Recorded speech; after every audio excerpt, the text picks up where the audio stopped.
এমন কি আছে যা আপনাকে অজান্তে শিখরে পৌঁছে দিতে পারে বা আপনার পতনও ঘটাতে পারে?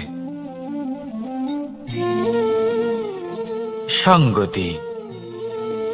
যদি আপনি কোনো শ্রেষ্ঠ ব্যক্তির সঙ্গ লাভ করেন, তাহলে তার শুভ চিন্তা, তার গুণ, তার স্বভাব আপনার মধ্যে চলে আসবে। আপনি আরো শ্রেষ্ঠ হয়ে উঠবেন। আবার সেখানেই যদি আপনি কোনো দুষ্ট ব্যক্তির সঙ্গতি লাভ করেন, কোনো খারাপ মানুষের সঙ্গতি লাভ করেন, তাহলে আপনার শুভ চিন্তা, আপনার গুণ, তা যে কখন আপনার থেকে কেড়ে নেওয়া হবে সেটা আপনি জানতেও পারবেন না। দেখুন, এই সঙ্গতি হলো অত্যন্ত গুরুত্বপূর্ণ। এই সঙ্গতি আপনার নিয়তি নির্ধারণ করে। আপনাকে উদাহরণ দিলে, বৃষ্টির ফোঁটাকে দেখুন।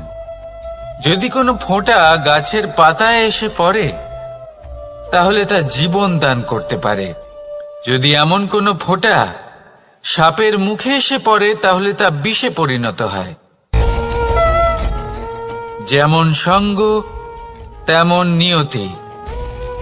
এবার দুর্ভাগ্যের বিষয় হলো এটাই যে বর্ষার ফোঁটা নির্ধারণ করতে পারে না সে কোথায় পড়তে চায়। তার নির্বাচনের ক্ষমতা নেই।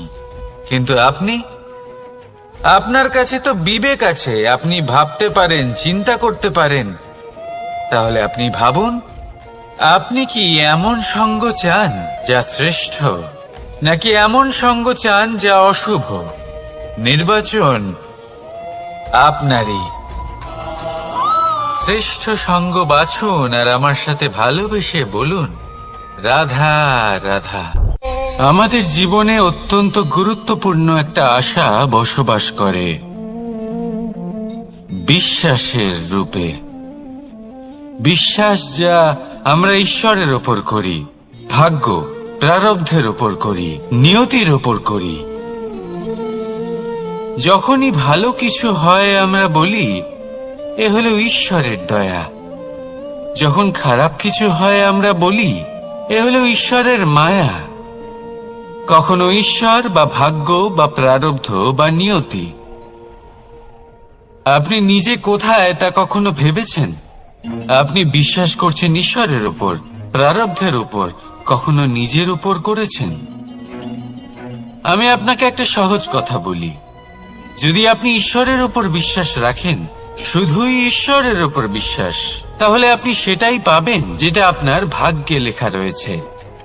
কিন্তু যদি আপনি নিজের উপর বিশ্বাস রাখেন, আত্মবিশ্বাস রাখতে শেখেন, তাহলে ঈশ্বর আর নিয়তি দুজনে মিলে আপনার ভাগ্যে সেটাই লিখবে যা আপনি চাইছেন। তাই মনে রাখবেন, সাফল্যের পথ হলো এই বিশ্বাস। নিজের আত্মবিশ্বাসকে ধরে রাখতে শিখুন। দেখবেন আত্মা প্রসন্নতায় ভরে উঠবে। তাহলে আসুন এই প্রসন্ন ভাব নিয়ে বলুন, রাধা রাধা।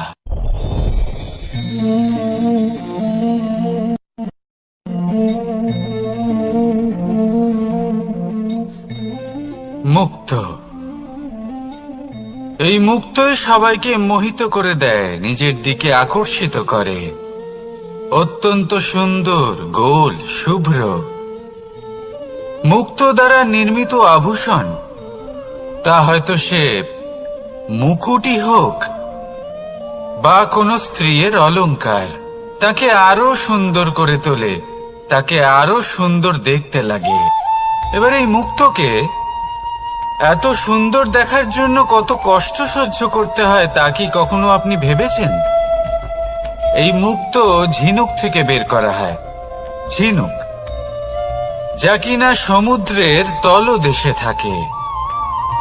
ওকে কত কষ্ট সহ্য করতে হয়, জলের চাপ সহ্য করতে হয়, সমুদ্রের স্রোত সহ্য করতে হয়। এই ঝিনুককে এত কষ্ট সহ্য করতে হয়, এই মুক্তকে এত কষ্ট সহ্য করতে হয়, তারপরে এর রূপ এত সুন্দর হয়। যদি আপনিও আপনার পরিশ্রমের সৌন্দর্য, নিজের পরাক্রমের সৌন্দর্য এই সংসারে প্রকাশিত করতে চান, তাহলে আপনাকেও কষ্ট সহ্য করতেই হবে। তাই জীবনে যখনই সংকট আসবে, বিপদ আসবে, সমস্যা আসবে, তখন একে সুযোগ হিসেবে গ্রহণ করুন। কারণ এই বিপদের সাথেই লড়াই করে আপনি মুক্তর মতোই পরিশুদ্ধ হয়ে উঠবেন।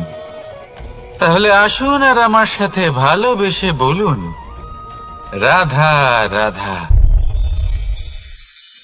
আপনি কি জানেন আপনার জীবনে আপনার আসল জীবনসাথী কে হন? মাতা পিতা, ভাই বোন, স্বামী স্ত্রী? না, আপনার আসল জীবনসাথী হলো আপনার শরীর। সেই শরীর যার দিকে আপনি কখনো নজরই দেন না, ঠিক কি না? এবার যে মানুষ এই রহস্য বুঝতে পারেন, তার জীবন এমনি শুভ হয়ে যায়। আপনি নিজেই দেখুন না, সে সংসারের মঙ্গলই করা হোক বা সত্যের রক্ষা করা হোক, তা সে শত্রুর সাথে যুদ্ধ করা হোক বা মিত্রকে রক্ষা করা হোক, এই শরীরই তো কাজে আসে। তপস্যাতে, বলিদানে, পরিশ্রমে এই শরীরই হলো আধার, ঠিক কিনা? তাই আমাদের কর্তব্য হলো যে আমরা যেন নিজের শরীরের যত্ন নিই। আমরা কি খাই, আমাদের কি খাওয়া উচিত, এটা যেন বুঝি। কোনটা সুপাচ্য আর কোনটা নয়, এটা যেন বুঝি। কারণ যেমন হবে অন্ন, মনও তেমনই হবে। যত ভালো অন্ন, তত ভালো মন। আর সুস্থ শরীর হলো সুস্থ মনের আধার, এ কথা অবশ্যই মনে রাখবেন। আর যদি মন সুস্থ থাকে, তাহলে সকল শুভ উদ্দেশ্য পূর্ণ হবে। তাহলে আসুন আর আমার সাথে ভালোবেসে বলুন, রাধা রাধা। কথায় আছে যে দৃষ্টি অত্যন্ত কঠোর হয়, অত্যন্ত শক্তিশালীও হয়। কথায় আছে যে কারোর উপর যদি কুদৃষ্টি পড়ে, তাহলে তার বিনাশ কেউ আটকাতে পারে না। এই যে কুদৃষ্টি, এর উপাচারও আমাদের কাছে রয়েছে। যখন আমরা বাড়ি নির্মাণ করি, তখন একটা কালো মুখোশ লাগাই, যাকে রক্ষা কবচ মনে করা হয়, কুদৃষ্টি থেকে বাঁচার জন্য। যখনই কোনো বাচ্চা বাইরে যায়, তখন তার মাথায় আমরা একটা কাজলের টিপ পরিয়ে দিই, কুদৃষ্টি থেকে বাঁচার জন্য। অর্থাৎ এই সংসারে কুদৃষ্টি থেকে বাঁচার উপাচার রয়েছে। উপাচার যদি কিছু না থেকে থাকে, তাহলে তা হলো দৃষ্টিভঙ্গি। যদি আপনার দৃষ্টিভঙ্গি অনুচিত হয়, তাহলে আপনার পতন কেউ আটকাতে পারবে না। না পারবে কালো মুখোশ, না কালো টিপ, না স্বয়ং ঈশ্বর। সেই জন্য নিজের দৃষ্টিভঙ্গি শুভ করে তুলুন, সব কিছু শুভই হবে। আসুন আমার সাথে ভালোবেসে বলুন, রাধা রাধা। কথায় আছে যে জীবনের আধার হলো সম্পর্ক, প্রসন্নতারও এবং ঈশ্বরের সাথে দেখা পাওয়ারও। এবার এই সম্পর্কের আধার আসলে কি? সেবা? না। বোঝাপড়া? না। অপেক্ষা? না। এই সম্পর্কের আধার হলো বিশ্বাস। যদি বিশ্বাস ভেঙে যায়, তাহলে জেনে রাখবেন যে সম্পর্করূপী এই ভবন, এর ভিতই ভেঙে গেল। আর যদি ভিত ভেঙে যায়, তাহলে সেখানে অন্য কোনো ভবন নির্মাণ সম্ভব নয়, সম্ভবই নয়। এই সমস্ত সম্পর্কের বিশ্ব বিশ্বাসে বসবাস করে। এই বিশ্বাস হলো অত্যন্ত গুরুত্বপূর্ণ। এই বিশ্বাসের জোরেই আমি আর রাধা কোন সাংসারিক বন্ধনে আবদ্ধ না হয়েও এক অত্যন্ত দৈব অলৌকিক বন্ধনে আবদ্ধ। এ হলো বিশ্বাস, যার দ্বারা 11 অক্ষৌহিনী সেনার সামনে অর্জুন দাঁড়িয়েছিল এবং জয়ী হয়েছিল। এই বিশ্বাস হলো অত্যন্ত গুরুত্বপূর্ণ, তাই বিশ্বাস করতে শিখুন, বিশ্বাস দিতে শিখুন, বিশ্বাস পালন করতে শিখুন, আর আমার সাথে ভালোবেসে বলুন, রাধা রাধা। এই সংসার অত্যন্ত বিচিত্র এক স্থান। এ সত্য খুঁজতে থাকে, আর সত্য খুঁজে পেলেই তা প্রমাণ করতে চায়। সে চায় তার প্রমাণ পেতে, সাক্ষী পেতে চায়। সেক্ষেত্রে আমাকে বলুন যে সত্য কি করতে পারে। সেই ব্যক্তি যে সত্যকে ধরে আছে সে কি করবে? কিছুই নয়, কিছু করার প্রয়োজনই নেই, শুধু তাতে টিকে থাকতে হবে। সেই হিমালয়ের মতো যা আজ পর্যন্ত টিকে রয়েছে। যদি আপনি সত্যবাদী হন তাহলে আপনার কিচ্ছু প্রমাণ করার কোনো প্রয়োজন নেই। যদি প্রয়োজন থাকে তাহলে সত্যের সাথে টিকে থাকার। এই সময় নিজে সাক্ষী হবে, নিজে প্রমাণ দেবে। এই নিয়তি স্বয়ং প্রমাণিত করবে যে আপনি সত্যবাদী ছিলেন, আপনি সত্যের পথে ছিলেন। তাহলে আসুন আর আমার সাথে ভালোবেসে বলুন, রাধা রাধা। ঈশ্বর আমাদের হাত প্রদান করেছেন। হাত যা জড়ো করা হয় প্রণাম করার জন্য, ঊর্ধ্বগামী হয় প্রার্থনার জন্য। এই হাত যার দ্বারা আমরা খাবার খাই, ফসল উৎপাদন করি। কিন্তু এই হাতের দ্বারা সবথেকে শ্রেষ্ঠ কাজ কি হতে পারে? সেবা। আজ্ঞে হ্যাঁ, সেই হাত যা সামনে এগিয়ে আসে সেবা করার জন্য, যে সেবা করে তাদের যারা দুঃখে থাকেন, নিরাশ হয়ে থাকেন, যারা সেবা করেন তাদের যারা কিনা দরিদ্র। সেই হাত হলো সব থেকে অধিক মহান। ঈশ্বরকে দীনবন্ধু বলা হয়ে থাকে, কারণ যারা দুঃখী হন, নিরাশ হন, দরিদ্র হন, ঈশ্বর তাদের সাহায্য করেন, তাদের সহায়ক হন, তাদের মধ্যে ঈশ্বর বাস করেন। তাই আপনারা যদি এটাই করেন, যারা দুঃখে আছেন, নিরাশ হয়ে আছেন, যাদের সাহায্যের প্রয়োজন রয়েছে, যদি আপনি তাদের সাহায্য করেন, তাহলে আপনি এমন এক চৈতন্য লাভ করবেন যে আপনি তৃপ্ত হয়ে উঠবেন।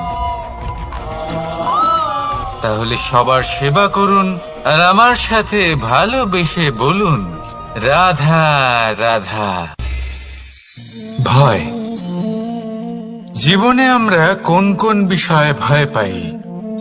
কোনো মানুষকে হারানোর ভয়, কোনো মানুষ, কোনো সম্পর্ককে হারানোর ভয়, অর্থহানির ভয়, সময়হানির ভয়। এবার বিষয়টা হলো, এই ভয় কখনো আমাদের কোনো লাভ করে না। এটা সবসময় আমাদের পিছনে ঠেলে আর নিচু স্তরে নামিয়ে দেয়, কখনোই আমাদের উত্থানের কারণ হয় না। তাই জীবনে যদি কোনো ভয়ের কারণ থাকতেই হয়, তা শুধুই এটা যে মানুষের কথা ভাবতে ভাবতে, সম্পর্কগুলিকে হারানোর ভয়, মানুষকে হারানোর ভয়, সবার মন রাখতে রাখতে আপনি যেন নিজেকে, নিজের ভাবনা চিন্তাকে না হারিয়ে ফেলেন।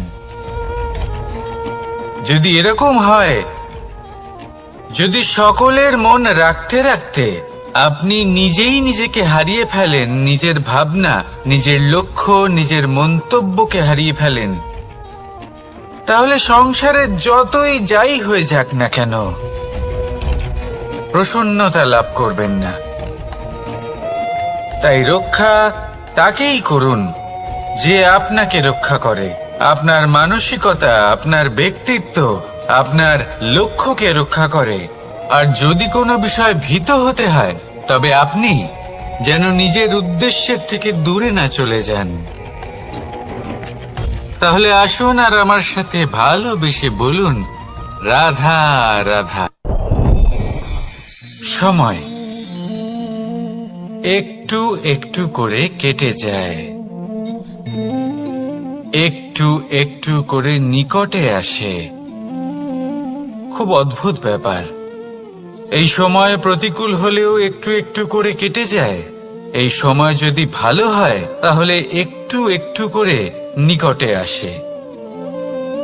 অনুচিত তখনই হয় যখন আমরা নিজেদের অসফলতার জন্য সময়কে দোষ দিই, কিন্তু আসলে তেমনটা হয় না।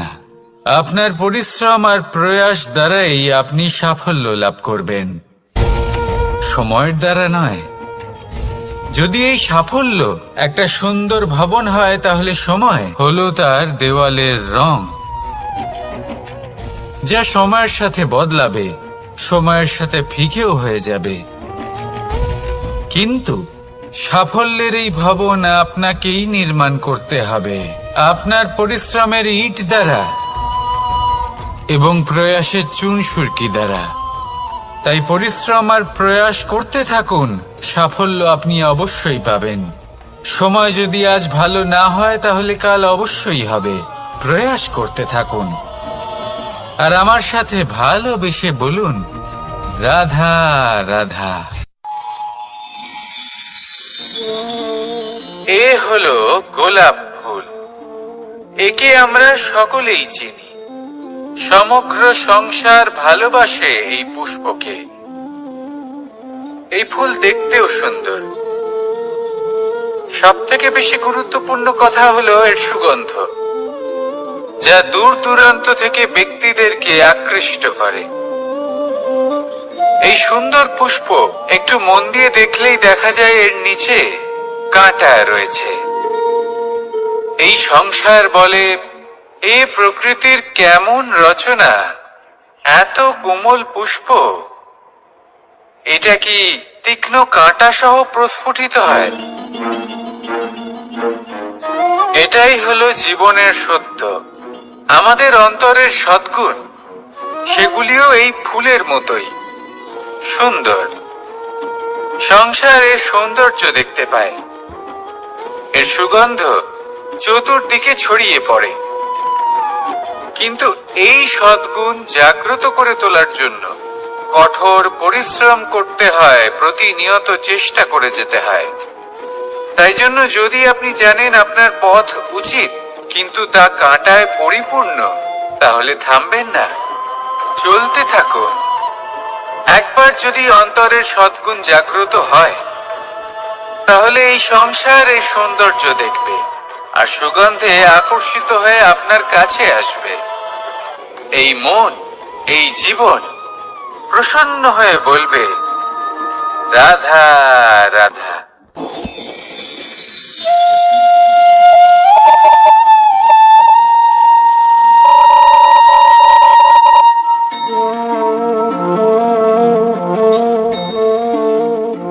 মোহনের বাঁশির এই সুর, এই সঙ্গীত কার না পছন্দ হয়? সবারই খুব ভালো লাগে। এবার এই সুর আসে কোথা থেকে? কেউ বলবেন কৃষ্ণের হৃদয় থেকে। সত্য কথা, এই সুর হৃদয় থেকে নির্গত হয় এবং প্রকট হয় এই বাঁশি থেকে। এই বাঁশিটাকে দেখুন, এই ছিদ্রগুলি দেখুন, প্রত্যেকটা সুর থেকে নিজস্ব একটা স্বর নির্গত হয়। এবার যে ব্যক্তি এই সমস্ত সুর এবং স্বর বুঝতে পারেন, এতে নিপুণ, তিনি এই বাঁশির দ্বারা যে সুর নির্গত করবেন তা তো মধুর অবশ্যই হবে। এবার জীবনের সাথেও কিছুটা এরকমই ঘটে। জীবনের কিছু নীতি থাকে, অর্থ, কুটুম্ব এবং আধ্যাত্মিক। যদি জীবনের প্রত্যেকটা মুহূর্ত সুখময় হয় এরকম আপনি চান, তাহলে এই তিনটি নীতিতে আপনাকে নিপুণ হতে হবে। কোনো একটি বিশেষ নীতির প্রতি যদি আপনি বেশি ঝুঁকে পড়েন, তাহলে বাকি দুই নীতি থেকে যা সুখ লাভ করা সম্ভব তা পারবেন না। ধন অর্জন করতে হবে, পরিবারের জন্য। পরিবারের সুখ মনের শান্তির জন্য। মনে শান্তির প্রয়োজন মনের শুদ্ধতার জন্য। যখন এই মন শুদ্ধ হবে, জীবন শুদ্ধ হবে, পবিত্র হবে, সুন্দর হবে এবং ভালোবেসে বলবে রাধা রাধা। যত শক্তিশালী এই মন, তত শক্তিশালী এই শরীরও। এই যে আমাদের শরীর, এটা আসলে কি? এ হলো একটা রথের মতো। আর একটা রথ ততক্ষণ চলতে পারবে না যতক্ষণ না তাকে কোনো সারথি চালাবে। এই মন হলো শরীরের সারথি। এবার ভাবুন, যদি এই সারথি শক্তিহীন হয়, দুর্বল হয়, তাহলে এই রথের কি হবে? এটা উচিত পথে চলতে পারবে না, উচিত গতিতে চলতে পারবে না, মন মতো স্থানে এটা পৌঁছতেও পারবে না। সেই জন্য মনের শক্তি অত্যন্ত প্রয়োজনীয়। এবার মনের শক্তি আমরা কোথা থেকে লাভ করি? দৃঢ়তার শক্তি থেকে। এবার এই শক্তি আমরা কিভাবে বাড়াতে পারি? আমরা প্রতিদিন কিছু নতুন স্থির করি, কিছু ছোট, কিছু বড়। আর যেই আমরা নতুন কিছু পূর্ণ করি, আমাদের মনের শক্তি বেড়ে যায়। আর যদি পূর্ণ না করতে পারি, মনের শক্তি কমে যায়। একটা দেওয়ালের মতো ছোট ছোট ছোট ছোট শিলা আমরা একটার পর একটা স্থাপন করে একটা দেওয়াল তৈরি করি। এতগুলো পাথর যখন একত্রিত হয়ে যায়, তখন এমন এক দেওয়াল তৈরি হয় যাকে ভাঙা প্রায় অসম্ভব হয়ে দাঁড়ায়। সেরকমই হয় মন এবং দৃঢ়তা। ছোট ছোট কাজ করে নিজের লক্ষ্য পূর্ণ করুন। এই লক্ষ্য যদি পূর্ণ হয়, তবে মনের শক্তি বাড়বে। কিছুটা এইভাবে যে যত বড়ই বিপদ আসুক না কেন, সেই বিপদ নিজে হার মেনে নেবে, কিন্তু আপনার মন ততটাই শক্তিশালী থাকবে। তাই মনের শক্তি বাড়াতে থাকুন, যাতে আপনি উচিত পথে চলতে পারেন, উচিত গতিতে চলেন আর মনোবাঞ্ছিত স্থানে পৌঁছতে পারেন। তবেই এই মন প্রসন্ন হয়ে বলবে রাধা রাধা। উমাই কি, আমি কখন থেকে এখানে অপেক্ষা করছি, হাত পেতে দাঁড়িয়ে রয়েছি, যাতে একটা ফল আমার হাতে এসে পড়ে এবং সেটা আমি খেতে পারি। কখন থেকে অপেক্ষা করছি, কিন্তু সেটা হচ্ছেই না। এবার আপনি বলবেন যে এসব কি বলছি, এ কি অদ্ভুত কথা বলছি। যদি ফল খেতে হয়, তাহলে আমাকে বৃক্ষে চড়তে হবে, ফলের কাছে পৌঁছতে হবে, তবেই তো ফল পাবো। এবারে এটা অত্যন্ত সহজ ব্যাপার, কিন্তু এই বিষয়টা আপনি নিজের জীবনের প্রসঙ্গে ভেবে দেখুন। লক্ষ্য কোথায় আছে আপনি জানেন, সেই লক্ষ্যে পৌঁছানোর পথ কি সেটাও আপনি জানেন, সেই পথে চলার ক্ষমতাও আপনার রয়েছে, কিন্তু তাও আপনি নিজের লক্ষ্য লাভ করতে পারছেন না। কেন? কারণ আপনি অপেক্ষা করছেন যে লক্ষ্য আপনার সামনে চলে আসবে, কিন্তু তা হয় না। লক্ষ্য সে যাই হোক না কেন, ধন হোক, প্রেম হোক, কোনো সম্মান হোক বা মোক্ষ হোক, যদি আপনি তার দিকে অগ্রসর না হন, তাহলে ফল প্রাপ্তি অসম্ভব ব্যাপার, তা কোনোদিনই হবে না। সেই জন্য আপনার চোখের সামনে আপনি যদি নিজের লক্ষ্য, তাহলে উঠুন এবং সেই দিকে অগ্রসর হতে শুরু করুন। নিজের অন্তরের সকল অশুভ গুণ দূর করুন, অলসতা ত্যাগ করুন, অজ্ঞানতা ত্যাগ করে দিন এবং চলতে থাকুন। অবশ্যই মনোবাঞ্ছিত ফল লাভ করতে পারবেন। মনে রাখবেন, চলতে থাকলে তবেই লক্ষ্য প্রাপ্তি হবে। অপেক্ষার দ্বারা শুধুমাত্র মৃত্যু লাভ হবে। আসুন আমার সাথে ভালোবেসে বলুন রাধা রাধা। প্রত্যেক প্রাণী ভালোভাবে জীবন যাপন করতে চান, এটা তাদের স্বভাবে আছে এবং ভাবাটা অনুচিত নয়। কিন্তু একটা ভালো জীবনের গুরুত্বপূর্ণ অংশ কোনটা? বসবাসের স্থান। সেই স্থান যেখানে আমরা জীবন অতিবাহিত করি। এবার মানুষ ভাবতে পারেন যে একটা ভালো বাসস্থানের অর্থ কি? সেই স্থান যেখানে সহজে জল পাওয়া যায়, যেখানে শুদ্ধ বায়ু পাওয়া যায়, যেখানে আনাজ উৎপন্ন হয়। এটা জীবনযাপনের জন্য পর্যাপ্ত বটে, কিন্তু ভালো জীবন যাপনের জন্য আরো একটা কথা আপনাকে বুঝতে হবে। সাধু, জ্ঞানী, পণ্ডিত ব্যক্তি, এই সকল মহাপুরুষ, এনাদের যে বাসস্থান তা অত্যন্ত বিশেষ হয়। এখানে এক ধরনের বিশেষ ইতিবাচক শক্তি থাকে, এমন একটা স্থান যেখানে দেবতারাও বিচরণ করেন। জীবন আমরা সবাই যাপন করি, কিন্তু জীবনের উদ্দেশ্য শুধুমাত্র জীবন যাপন করা নয়। জীবনের উদ্দেশ্য হল মুক্তি লাভ করা। আর এই সকল সাধু, জ্ঞানী, পণ্ডিত ব্যক্তি, এই সকল মহাপুরুষ আপনাকে মুক্তির পথে নিয়ে যেতে পারেন, কারণ এরা হলেন সেই মহাপুরুষ যারা নিজেদের অন্তরের বিকার, অহংকার, ক্রোধ, বিদ্বেষ এই সকল দোষগুলিকে ত্যাগ করেছেন, এদের উপর বিজয় লাভ করেছেন। এমনই একজন ব্যক্তি আপনাকে মুক্তির পথে নিয়ে যেতে পারে। প্রয়োজন হলো শুধুই এনাদের চিনতে পারা, এদের কথা বুঝতে পারা এবং এদের দেখানো পথে চলা।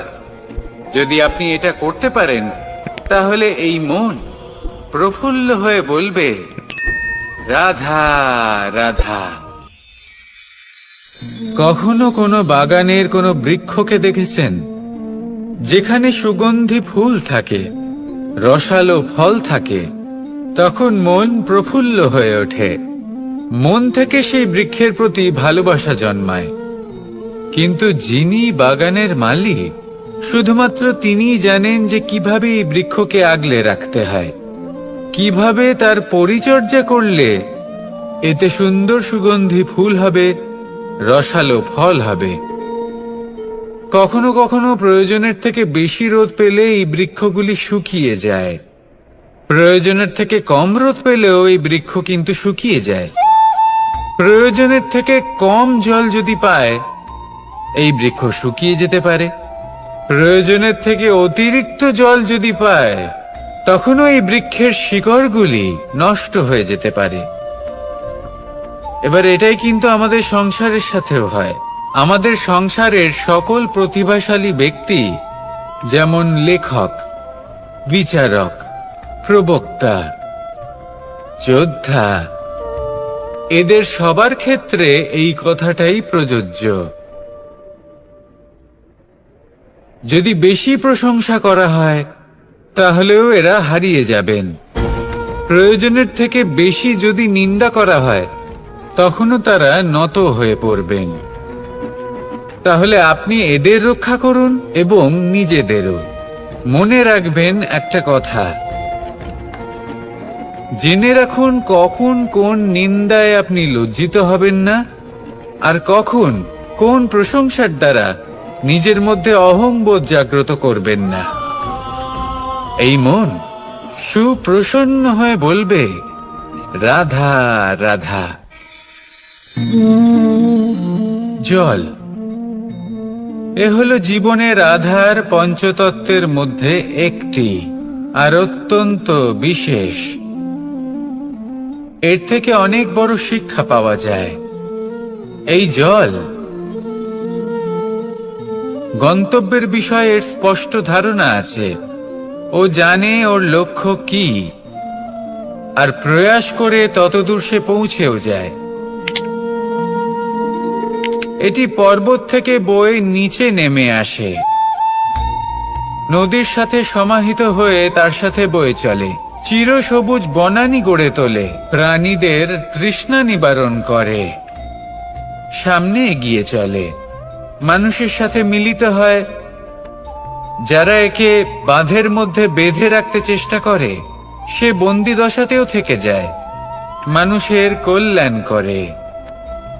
তারপর বাঁধ থেকে মুক্তি পেয়ে এগিয়ে চলে, কোথাও ধাক্কা খায়, কোথাও বাধা পড়ে, কোথাও যদি পথ খুঁজে না পায়, তাহলে পথ খুঁজেই নেয়, আর যেখানে পথ থাকে না সেখানে পথ বানিয়ে নেয়, আর শেষ পর্যন্ত নিজের লক্ষ্যে পৌঁছেই যায়, অর্থাৎ সমুদ্রে গিয়ে সমাহিত হয়ে যায়। আমাদেরও কিছুটা এরকমই হয়ে উঠতে হবে। যেখানেই যাবেন সকলের কল্যাণ করুন, সামনে এগোন। আপনি কোথাও পড়ে গেলে, ধাক্কা খেলে আঘাত লাগবেই, উত্থান পতন লেগেই থাকে। সামনে এগোতে থাকুন। কোথাও পথ না পেলে তা খুঁজে নিন, কোথাও পথ না থাকলে তা বানিয়ে নিন। নিজের গন্তব্যের কথা সব সময় মনে রাখুন। শেষ পর্যন্ত নিজের মোক্ষ লাভ আপনি অবশ্যই করবেন। আর আমার সাথে ভালোবেসে বলুন, রাধা রাধা। জীবনের প্রত্যেক মুহূর্ত আমাদের কিছু না কিছু শিক্ষা দেয়, নির্ভর করছে আমাদের দৃষ্টিভঙ্গির উপর। যেমন নদী হলো আমার অত্যন্ত প্রিয়, নদীতে ভ্রমণ করতে আমার খুব ভালো লাগে। কি বলেন? নদীতে সবসময় নতুন কিছু থাকে, ও পুরনো কিছুই নিয়ে বসে থাকে না। সব সময় প্রবাহমান, কখনো থামে না। ততক্ষণ থামে না যতক্ষণ না সাগরে গিয়ে সমাহিত হচ্ছে। ঠিক এইভাবেই আমাদেরও উচিত নিজের জীবন অতিবাহিত করা, নদীর মতো। প্রত্যেক মুহূর্ত নতুন, তাই সেইভাবেই জীবন যাপন করুন। পুরনো কিছুই একত্রিত করে রাখবেন না, বিগত স্মৃতির মাঝে নিজেকে হারিয়ে ফেলবেন না। এই যে বর্তমান, এই যে মুহূর্ত, সেটাই হলো সর্বশ্রেষ্ঠ। এর মাঝেই জীবন যাপন করুন। নদীর মতো প্রবাহমান হতে শিখুন। আপনি শিখে গেলে তাহলে মনে রাখবেন, আমার আপনার মাঝে বিচরণ করতে বড়ই ভালো লাগবে। যে ব্যক্তি আনন্দের সাথে জীবনের প্রত্যেকটা মুহূর্ত অতিবাহিত করে কোনো চিন্তা ছাড়াই, প্রবাহমান হয়, কখনোই থামে না, যতক্ষণ না মুক্তি লাভ করছেন, এমন ব্যক্তির মধ্যেই রাধা কৃষ্ণ বসবাস করেন। তাহলে আসুন আমার সাথে ভালোবেসে বলুন, রাধা রাধা। সূর্যের প্রকাশ অন্ধকারকে দূর করে দেওয়া সেই মহানায়ক। এই সূর্যের প্রকাশ যখন পৃথিবীতে এসে পৌঁছয়, কি হয়? এই পৃথিবী জেগে ওঠে, প্রত্যেক প্রাণী জেগে ওঠে, মানুষ জেগে ওঠে, নিজের কর্ম করেন, জীবন যাপন করেন। এই ঘুমের মৃতপ্রায় স্থিতি কাটিয়ে উঠে জীবন যাপন করতে শেখেন। এটাই হলো প্রভাব সূর্যের প্রকাশের। এবার এই প্রকাশ যে সূর্যের থেকে পাই, তিনি কি করেন? তিনি নিজেকে জ্বালান আমাদের জীবন প্রদান করার জন্য। প্রত্যেকটা মুহূর্ত তিনি তাপ সহ্য করেন, আমরা যাতে সেই প্রকাশ লাভ করি। এটাই হলো জীবনের সারমর্ম। যদি আপনিও এই সংসারে প্রকাশ ছড়িয়ে দিতে চান, তাহলে আপনাকেও তপ্ত হতে হবে, নিজে জ্বলতে হবে, সেই কর্ম করতে হবে যেটা কঠিন হতে পারে কিন্তু আসলে শ্রেষ্ঠ। তবেই এই সংসারের সেবা করতে পারবেন, সংসারকে পথ দেখাতে পারবেন। নিজের অন্তরের প্রকাশ জাগ্রত করুন, তবেই সেই সকল ব্যক্তি যারা পাপের অন্ধকারে নিমজ্জিত হয়ে আছেন, তারা জাগ্রত হবেন। সেই সকল ব্যক্তিকে জাগিয়ে তুলুন, প্রেরিত করে তুলুন সুখী হওয়ার জন্য, যারা সুখী হতে পারছেন না। সেই সকলকে প্রেরিত করুন সাফল্য লাভের, যারা সফল হতে পারছেন না। নিজের অন্তরের সূর্যকে জাগ্রত করুন, চারিদিকে শুধু প্রকাশই প্রকাশ হবে, জীবনই জীবন থাকবে, আনন্দই আনন্দ থাকবে, আর এই মন বারবার প্রসন্ন চিত্তে বলে উঠবে, রাধা রাধা। আজ আমরা দুই ধরনের ব্যক্তির বিষয়ে কথা বলবো। প্রথম জন হলেন যে প্রয়োজনের থেকে অনেক বেশি পরিমাণ ধন উপার্জন করে থাকেন। তার কাছে ততটা ধন থাকে যতটা তার প্রয়োজনও নেই, তারপরেও আরো ধন উপার্জন করতে চেষ্টা করতে থাকেন। সকল সম্ভব চেষ্টা করেন, সকল সম্ভব কর্ম করেন, তা সে উচিত কর্ম হোক বা অনুচিত, তাতে তাদের কিছুই যায় আসে না। তারা শুধুই এই সংসারের সকল সুখ ভোগ করতে চান, সকল স্বাচ্ছন্দ্য লাভ করতে চান। আজীবন তারা প্রচেষ্টাই করতে থাকেন। এবার এই করতে গিয়ে তারা ভারাক্রান্ত হয়ে সমস্যার সম্মুখীন হন। এনাদের সমগ্র জীবন এই চেষ্টাতেই চলে যায়, জীবন যাপন করার বদলে। অন্যদিকে আরেকজন ব্যক্তি, যিনি জানেন তার প্রয়োজন কতটুকু, আর শুধুমাত্র সেই পরিমাণ ধন অর্জন করেন, তার থেকে বেশি একটুও নয়। উনি যদি দুবেলা খেতে পান, মাথা গোজার ঠাঁই পেয়ে যান, সেটাই পর্যাপ্ত। তাতেই তিনি আনন্দে জীবন যাপন করেন, না কোনো বৃথা চিন্তা করেন, না কোনো বৃথা কষ্ট করেন। এবার আমি আপনাদের জিজ্ঞেস করব, এই দুই ব্যক্তির মধ্যে আপনি কোন ব্যক্তি হতে চাইবেন? বেশিরভাগ মানুষ এটাই বলবেন যে আমরা সেই দ্বিতীয় মানুষ হতে চাই যারা সন্তুষ্ট। কিন্তু যদি মন দিয়ে দেখেন, আপনিও সেই কর্মই করছেন যা প্রথম ব্যক্তি করেন। আপনারা সবসময় চেষ্টা করে চলেছেন, এটাও লাভ করতে হবে, ওটাও লাভ করতে হবে, আমার এটারও প্রয়োজন, ওটারও প্রয়োজন। আপনি অনেক কিছু লাভ করেছেন, কিন্তু প্রশ্ন এটাই যে আপনার কি সেই সবকিছুর প্রয়োজন রয়েছে?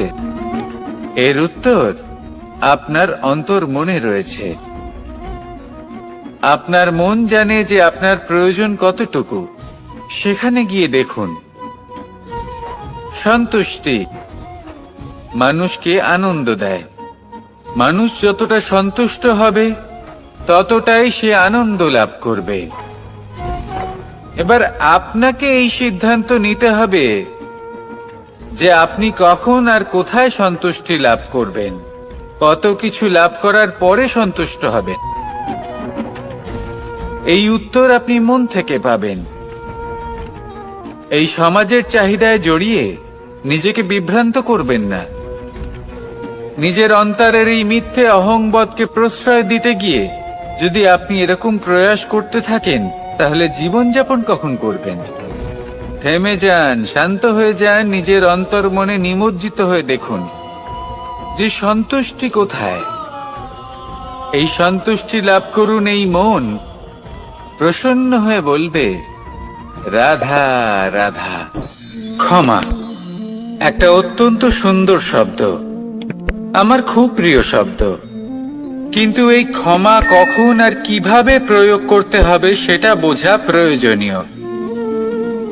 এক, যদি আপনি কোনো অন্যায় করেন আর ক্ষমা না চান, ক্ষমা প্রার্থনা না করেন, ক্ষমা চাওয়া থেকে এড়িয়ে যান, তাহলে তাতে আপনারই ক্ষতি হবে। কিভাবে? ক্ষমা না চাইলে মনের মধ্যে অহংকার জাগ্রত হয়, আর অহংকার তো প্রকৃত অর্থে আমাদের ক্ষতিই করে। দুই, কেউ যদি অপরাধ করেন, আপনার থেকে ক্ষমা না চান, তাহলে তাকে ক্ষমা করবেন না। ক্ষমা হলো অত্যন্ত অমূল্য, আর না চাইতেই কাউকে ক্ষমা দান করা এটা উচিত নয়। তিন, যদি কেউ আপনার সাথে অনুচিত কিছু করেন, অপরাধ করেন, আর আপনার থেকে ক্ষমা চান, তাহলে তাকে ক্ষমা করে দিন। তাতে আপনার অন্তরের করুণাবোধ জাগ্রত হবে, প্রেম জাগ্রত হবে, আর তা আপনার জন্য শুভ হবে। চার, যদি আপনি নিজে কোনো অপরাধ করেন, তাহলে অবশ্যই ক্ষমা চাইবেন। তাতে আপনারই লাভ হবে। কিভাবে? সামনের ব্যক্তি আপনাকে ক্ষমা করুক বা না করুক, আপনার অন্তরের অহংকার ক্ষীণ হবে, আর এই মন আরো নির্মল হয়ে উঠবে। এই ক্ষমা অত্যন্ত অমূল্য, ভেবেচিন্তে একে ব্যবহার করুন, আর আমার সাথে ভালোবেসে বলুন,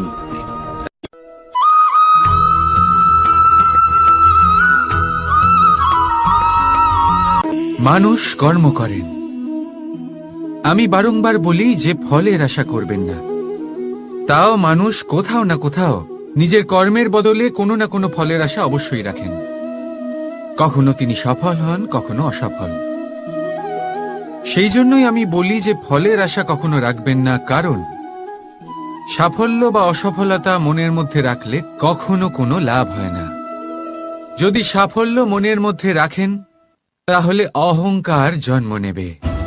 যদি অসফলতা মনের মধ্যে রাখেন তাহলে এক হীনমন্যতায় আপনি ভুগবেন, যা দিয়ে কোনো শুভকর্ম হবে না। সেই জন্য শুধুই কর্ম করে যান, কর্মেই মগ্ন থাকুন। আর আসুন আমার সাথে ভালোবেসে বলুন, রাধা রাধা।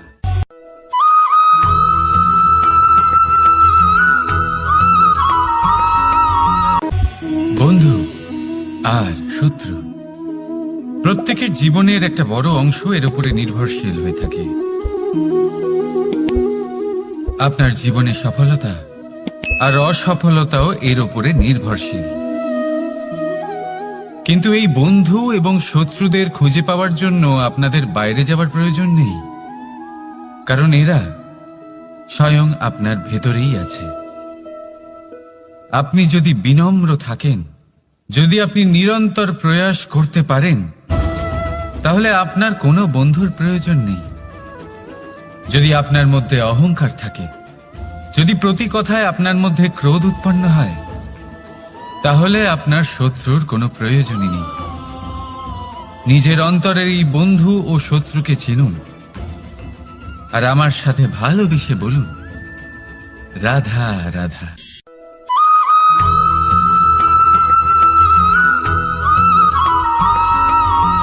সংসারে সকলে উঁচুতে উঠতে চায়, কেউ নত হতে চায় না। সবাই এটা মনে করে যে নত হওয়ার অর্থ হল তাদের আত্মসম্মান এবং অহংবোধের বিরুদ্ধাচরণ করা। তাদের মনে হয় যে যদি আমরা নত হই, সংসার আমাদের দুর্বল মনে করবে, তাদের শৌর্য এবং তাদের ব্যক্তিত্বের অপমান হবে। কিন্তু এটা কি সত্যি? প্রত্যেকবার নত হওয়ার অর্থ কি সম্মানহানি হওয়া? কখনোই নয়। আপনি নিজের জীবনকেই দেখে নিন। আপনার কোনো অমূল্য জিনিস যদি নিচে পড়ে যায়, তাহলে তাকে কিভাবে তোলেন? সেই বস্তুকে তোলার জন্য আপনাকে নত হতেই হবে। আপনি বড়দের আশীর্বাদ কিভাবে লাভ করেন? আপনি নত হয়ে তবেই তাদের আশীর্বাদ লাভ করতে পারেন, তাই না?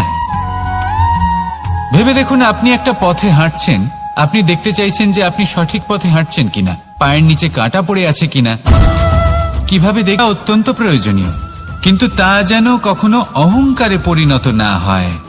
এই বিষয়ে অবশ্যই নজর রাখবেন এবং আমার সাথে ভালোবেসে বলবেন, রাধা রাধা।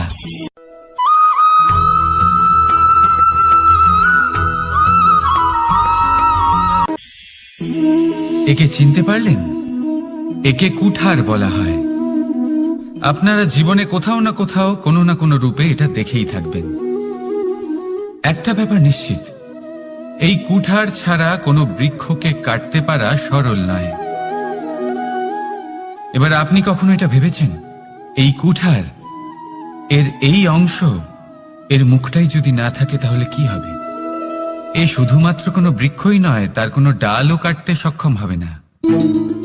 এবারে ভাবুন, এই শুকনো কাঠের হাতল এ আমরা কোত্থেকে পেলাম? কোনো এক বৃক্ষ থেকেই। সেই ডাল যাকে কেটে ফেলা হয়েছিল এক বৃক্ষকে কাটার জন্য, এই ডালই শস্ত্ররূপে প্রস্তুত। আমাদের জীবনে আমাদের প্রিয়জন, আমাদের আপনজন যখন সময় কখনো কখনো তাদের সঙ্গ না দেয়, যদি তারা দৈন্য দশায় থাকেন, তাহলে তাদের সঙ্গ কখনো ছাড়বেন না। ওনাদের প্রয়োজন শুধুমাত্র মনোবল। তা তাদের দিন। তাদের সাহায্য করা আপনার কর্তব্য। হয়তো তাদের সাথে থেকে আপনার কোনো লাভ হবে না, কিন্তু তাদের দূরে থাকাতে আপনার ক্ষতি অবশ্যই হতে পারে। সর্বদা সাহায্য করুন। সঠিক সময় আসলে তা আপনার সহায়ক অবশ্যই হবে। রাধা রাধা।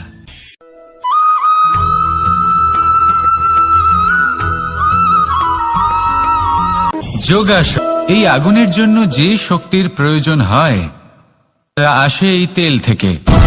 যদি এই তেল সমাপ্ত হয়ে যায় তাহলে এই প্রকাশ তাও সমাপ্ত হয়ে যায়।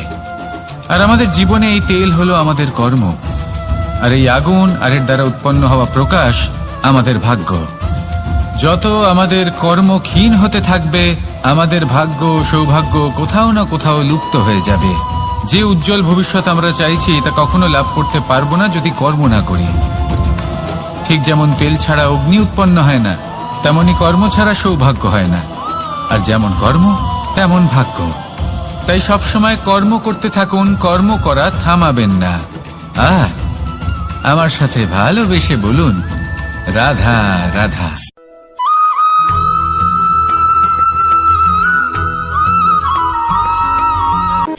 কোন ব্যক্তির ব্যক্তিত্ব কিভাবে তৈরি হয়?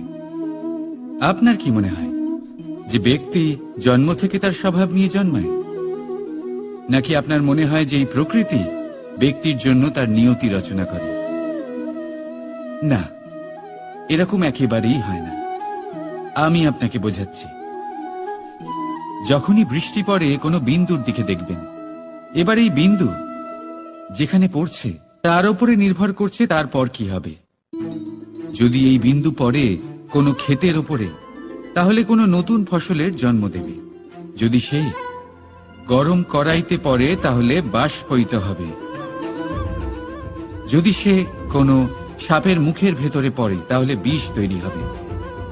ঝিনুকের ভেতরে পড়লে মুক্ত তৈরি হবে। যদি কোনো পাতার ওপরে পড়ে তাহলে শিশির তৈরি হবে। একই বিন্দু, কিন্তু তার সঙ্গত তার ভবিষ্যৎ এবং ব্যক্তিত্ব নির্ধারণ করবে।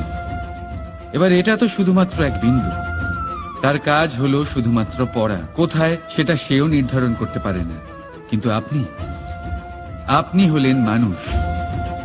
আপনি বাছাই করতে পারবেন যে আপনার সঙ্গী কারা হবে, কাদের সাথে আপনি মেলামেশা করে বড় হবেন।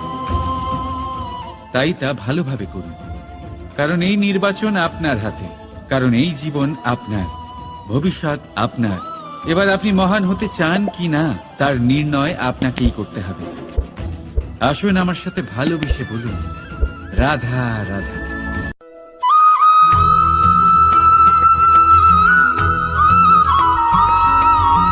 ভয়ের সাথে আমরা সবাই পরিচিত, কষ্টও আমরা সবাই পেয়েছি। কখনো কখনো আমরা অসুস্থ হয়ে পড়ি, আর এমন সময় হলে মাতার মমতা, কখনো বাবার স্নেহ, কখনো বন্ধুদের পাশে থাকার অনুভূতি আমাদের রোগ নিরাময়ে সাহায্য করে। কখনো যদি আমরা নিরাশ হয়ে পড়ি, তখন যদি আমাদের কোনো আপনজন আমাদের দুটো ভালো কথা বলে, তখন আমাদের মনোবল বেড়ে যায়। ঠিক তেমন সংসারের এই রঙ্গমঞ্চে যদি আপনি পীড়িত অনুভব করেন, কিছু শুভ কথা আলোচনা করুন, কিছু স্তুতি গান করুন, কিছু মুহূর্তের জন্য হলেও নিজের ইষ্টদেবের কথা স্মরণ করুন আর প্রার্থনা করুন। সাহস বাড়বে, শক্তিও বৃদ্ধি পাবে এবং সামনে এগিয়ে চলার পথও দেখতে পাবেন। তখন এই মন প্রসন্ন হয়ে বলবে, রাধা রাধা।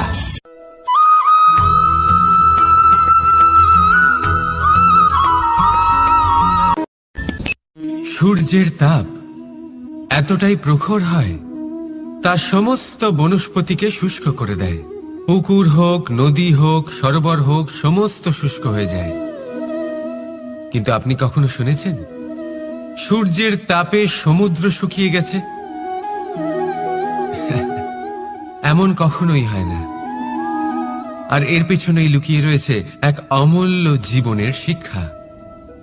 সমুদ্রের মতো নিজেকে ধৈর্যশীল করে তুললে, নিজেকে সংযমী করে তুললে, সূর্যের তাপ আপনার কোনো ক্ষতি করতে পারবে না।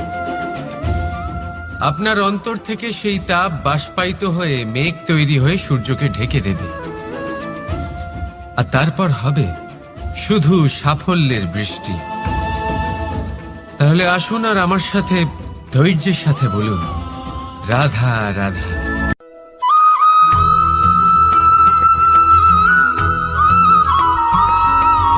মানুষের জীবনে দুই ধরনের আবেগ থাকে যা চিরকাল তার সাথে বসবাস করে।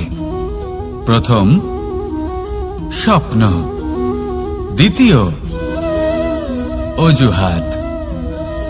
মানুষ হাজার হাজার স্বপ্ন দেখতে পারে, আমাকে এই কাজ করতে হবে, আমাকে ওখানে ঘুরতে যেতে হবে, আমার জীবনে এই অসম্ভব কাজ বাস্তবায়িত করে দেখাতে হবে, আদি ইত্যাদি। এবার ঠিক যেমন স্বপ্ন দেখেন সেইভাবে অজুহাতও খুঁজে নিয়ে আসেন। আমি এই স্বপ্ন পূরণ করতে পারলাম না, কারণ আমাকে কেউ সাহায্যই করল না, কারণ আমি দুর্বল হয়ে পড়েছিলাম, কারণ আমার কাছে সময়ই ছিল না, আদি ইত্যাদি। এবার সাফল্য এবং অসফলতার মাঝখানে এই ধরনের সংঘর্ষ হতে থাকে। সাফল্য তখন লাভ করা সম্ভব যখন আপনার স্বপ্ন আপনার অজুহাতের থেকে অনেক বড় হয়, আর অসফলতা তখন পাবেন যখন আপনার অজুহাত আপনার স্বপ্নের থেকে অনেক বড় হয়। আপনি যদি সাফল্য লাভ করতে চান তাহলে চেষ্টা করতে থাকুন, পরিশ্রম করুন। যদি অসফল হন তাহলে ভয়ভীত হওয়ার কোনো প্রয়োজন নেই। নিজের ভুল বুঝুন, তাকে শুধরে নিন, আবার চেষ্টা করুন। কিন্তু যদি নিজের জীবনে অজুহাত নিয়ে আসেন তখন স্বপ্ন কখনো পূরণ হবে না। আসুন আমার সাথে ভালোবেসে বলুন, রাধা রাধা।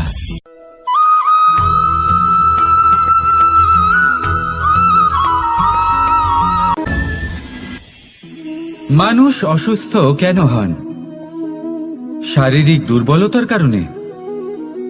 না, মানুষ অসুস্থ হন তার মানসিকতার কারণে, তার বিবেকের কারণে, তার কর্মের কারণে, তার ক্রোধের কারণে।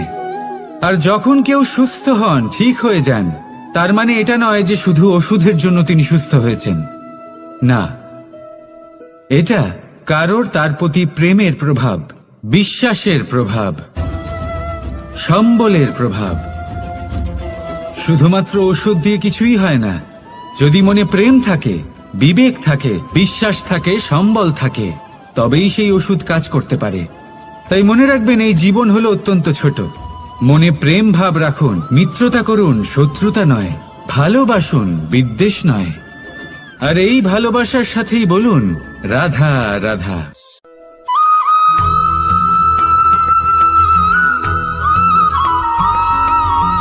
জীবন কিসের উপর নির্ভরশীল? ধনের ওপর, বৈভবের ওপর, নিঃশ্বাসের ওপর? না, এই জীবন নির্ভরশীল বিশ্বাসের ওপর। বিশ্বাস নিজের ওপর, বিশ্বাস আমাদের আপনজনের ওপর। কিন্তু যখন এই বিশ্বাস ভেঙে যায় তখন মানুষের মনও ভেঙে যায়, আর তারপর সে অন্য কিছু করতেই পারে না। তখন কি করা যেতে পারে? 3টে কাজ আছে যা আপনি করতে পারেন। প্রথম, ভালোবাসা। যাকে আপনি ভালোবাসেন, যারা আপনাকে ভালোবাসে, ভুল যারই হোক না কেন, তার কাছে ক্ষমা চাইতে কখনোই সংকোচ বোধ করবেন না। দ্বিতীয় হলো বিশ্বাস। যারা আপনাকে ভালোবাসেন, আপনাকে বিশ্বাস করেন, তাদের বিশ্বাস কখনো ভাঙবেন না। তৃতীয় হলো আশা। যারা আপনাকে ভালোবাসেন, আপনাকে বিশ্বাস করেন, তাদের আশা আপনার সাথে জড়িত। তাদের থেকে কখনো কিচ্ছু লুকোবেন না। এই 3টে কাজ করুন, আর এই জীবন সুপ্রসন্ন হয়ে বলবে, রাধা রাধা।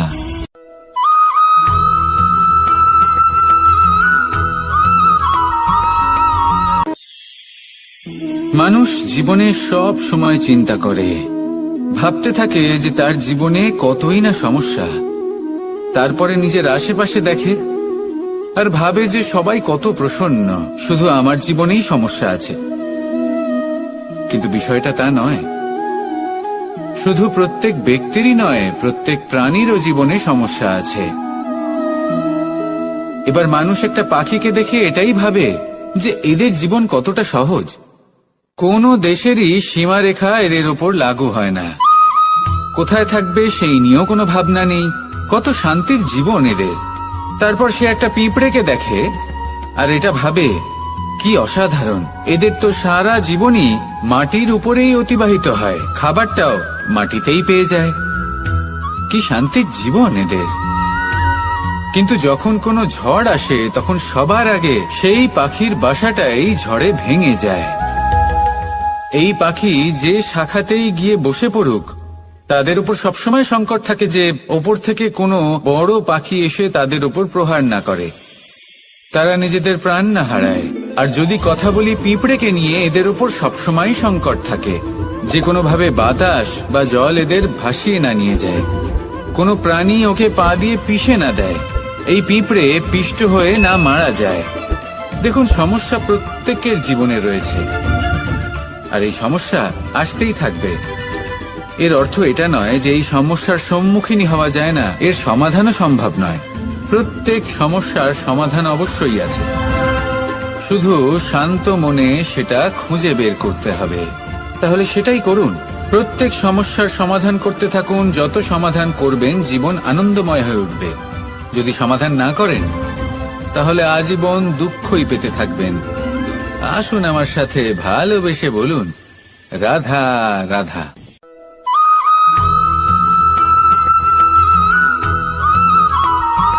প্রেম হলো এই সংসারের সব থেকে বড় ঢাল এবং সব থেকে বড় অস্ত্র। এই প্রেম ছাড়া না কোনো ন্যায় হয় আর না কোনো শাস্ত্র, না জীবন আছে আর না অন্ত। এবার যদি এই প্রেম মনের মধ্যে বাস করতে শুরু করে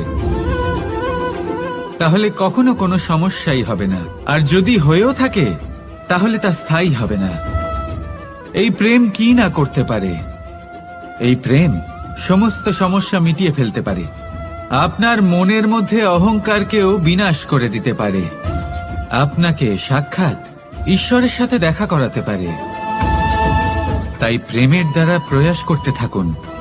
এই সংসারের প্রত্যেক মানুষকে, প্রত্যেক বস্তুকে, প্রত্যেক জীব জন্তুকে ভালোবাসবেন, আর এই প্রেমের দ্বারাই বলুন, রাধা রাধা।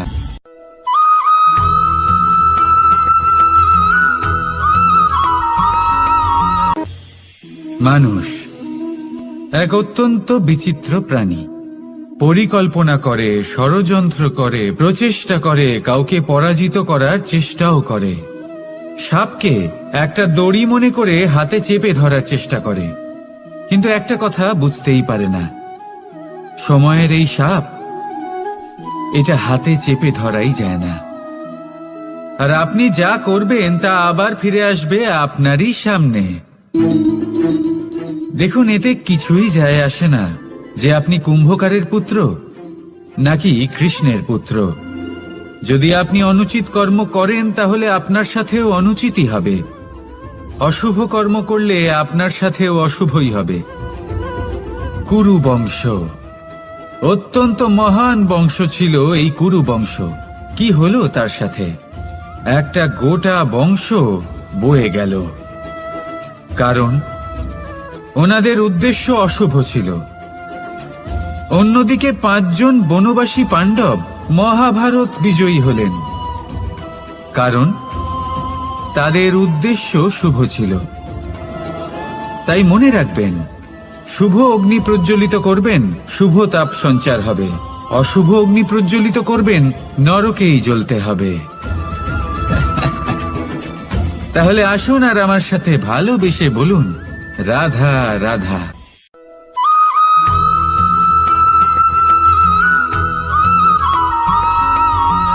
প্রেম এই সংসারে এসেছিল এই সংসারকে প্রেমের শিক্ষা দেওয়ার জন্য, এই জীবনের সুখের অনুভূতি আসলে কি তা শেখানোর জন্য। কিন্তু যদি সত্যি কথা বলি তো আমি নিজেই প্রতিদিন প্রেমের নতুন নতুন স্বরূপ দেখতে পাই, প্রেমের একটা নতুন অনুভূতি প্রত্যেক নতুন দিনে। আর তার কারণ হলো এই প্রেম অনন্ত, এ হলো দৈব। প্রেম হলো এই সংসারের সব থেকে বড় ঢাল এবং সব থেকে বড় অস্ত্র। এই প্রেম ছাড়া না কোনো ন্যায় হয় আর না কোনো শাস্ত্র, না জীবন আছে আর না অন্ত। এবার যদি এই প্রেম মনের মধ্যে বাস করতে শুরু করে তাহলে কখনো কোনো সমস্যাই হবে না, আর যদি হয়েও থাকে তাহলে তা স্থায়ী হবে না। এই প্রেম কি না করতে পারে? এই প্রেম সমস্ত সমস্যা মিটিয়ে ফেলতে পারে, আপনার মনের মধ্যে অহংকারকেও বিনাশ করে দিতে পারে, আপনাকে সাক্ষাৎ ঈশ্বরের সাথে দেখা করাতে পারে। তাই প্রেমের দ্বারা প্রয়াস করতে থাকুন। এই সংসারের প্রত্যেক মানুষকে, প্রত্যেক বস্তুকে, প্রত্যেক জীব জন্তুকে ভালোবাসবেন। আর এই প্রেমের দ্বারাই বলুন রাধা রাধা।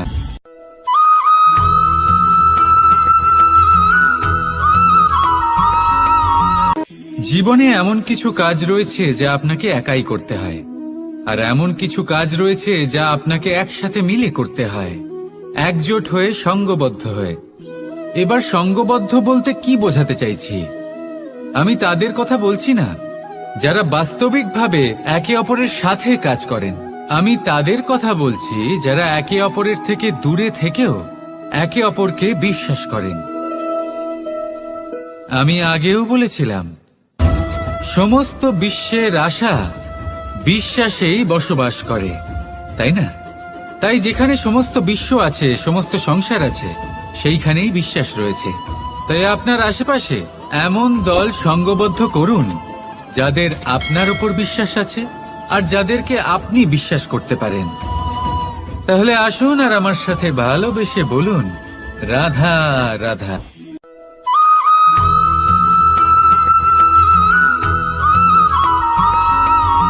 আমরা যে মানুষকে চাই, যাকে আমরা ভালোবাসি, তাকে একটা উপহার অবশ্যই দিতে চাই। এমন এক উপহার যা ওনার ভালো লাগবে, যা শ্রেষ্ঠ হবে, অতি প্রিয় হবে, বহুমূল্য হবে, বা বলতে পারেন মূল্যবান হবে। তাই আমরা কি করি? আমরা বাজারে যাই, তার জন্য স্বর্ণ, আভূষণ, হিরে, মুক্ত এইসব নিয়ে আসি। কিন্তু এটাই কি সর্বশ্রেষ্ঠ উপহার? কখনোই নয়।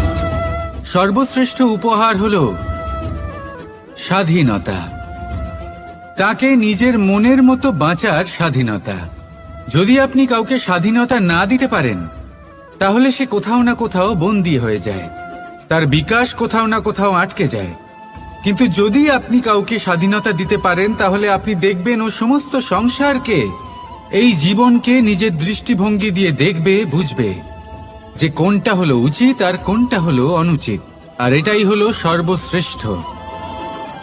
আর এবার যদি কাউকে স্বাধীনতার মাধ্যমে এত বড় একটা শক্তি দিতে পারেন, তাহলে আপনি আমাকে বলুন, এর থেকে বড় উপহার আর কি হতে পারে?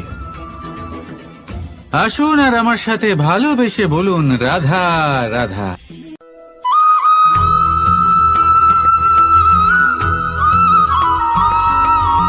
পিতা আর পুত্রের সম্পর্ক অত্যন্ত মধুর হয়ে থাকে। পিতা স্বপ্ন দেখেন, তাকে পূর্ণ করার সকল সম্ভাব্য চেষ্টা করেন, কিন্তু তাও অনেক সময় ওনার স্বপ্ন অপূর্ণ থেকে যায়। তখন পিতা ভাবেন যে স্বপ্ন উনি পূর্ণ করতে পারেননি, ওনার সন্তান তা অবশ্যই পূরণ করবে। যে স্থানে উনি কখনো পৌঁছতে পারেননি, সেই স্থানে ওনার পুত্র অবশ্যই পৌঁছবে। পিতা নিজের সন্তানের ভবিষ্যৎ নিয়ে সেই স্বপ্ন দেখেন, আর যখন সেই সন্তান সামনে এগোতে থাকে, তখন তার দুঃখ হয় না, বরং গর্ব হয়। ওনার ভালো লাগে এটা দেখে যে ওনার সন্তান অনেক উন্নতি করছে।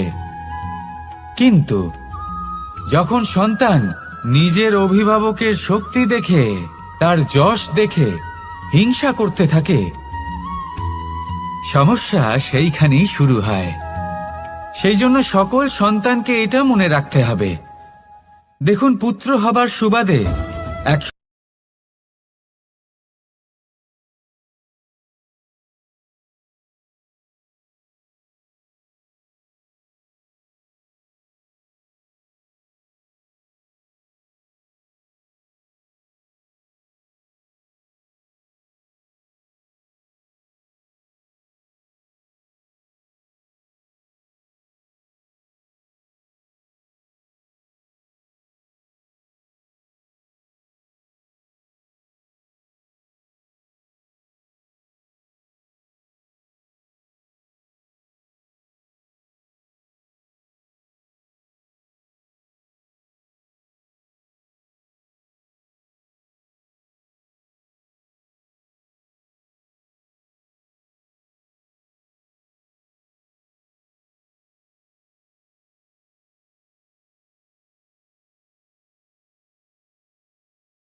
আমরা যখনই কোনো যাত্রায় যাব বলে মনে করি তখনই আমরা প্রস্তুত থাকি আসন্ন বিপদের জন্য বা সংকটের জন্য। যেমন যদি আমাদের মনে হয় যে আজকের পরিবেশ খুব ঠান্ডা হবে, তাহলে আমরা গরম বস্ত্র ধারণ করি বা সেটাকে সাথে নিয়ে যাই। যদি মনে হয় যে বৃষ্টি হতে পারে বা বৃষ্টি হয়ে চলেছে আমরা দেখছি, তাহলে আমরা একটা ছাতা সাথে নিয়ে নিই। আমরা প্রস্তুত থাকতে চাই এবং এটাই উচিত, এবং সেই কারণেই আমরা যাত্রায় সাফল্য লাভ করি। কিন্তু যদি আমরা কথা বলি জীবনযাত্রা নিয়ে, যা কিনা সব থেকে বেশি গুরুত্বপূর্ণ, তাহলে তার জন্য আমরা পূর্ণরূপে প্রস্তুত থাকি না। আশেপাশের মানুষ, এই সমাজ, আমাদের সাথী, আমাদের মিত্ররা যে কোনো মুহূর্তে বদলে যেতে পারেন। সেই জন্য আমরা নিজেদেরকে কখনো সাবধান করি না, কখনোই নিজেদের প্রস্তুত করি না। আমাদের এটা কখনোই মনে হয় না যে এরকম হতে পারে, আর সেই কারণেই শেষে গিয়ে আমরা অত্যন্ত দুঃখ পাই। একটা অমূল্য শিক্ষা আছে যেটা আমাদের লাভ করা উচিত।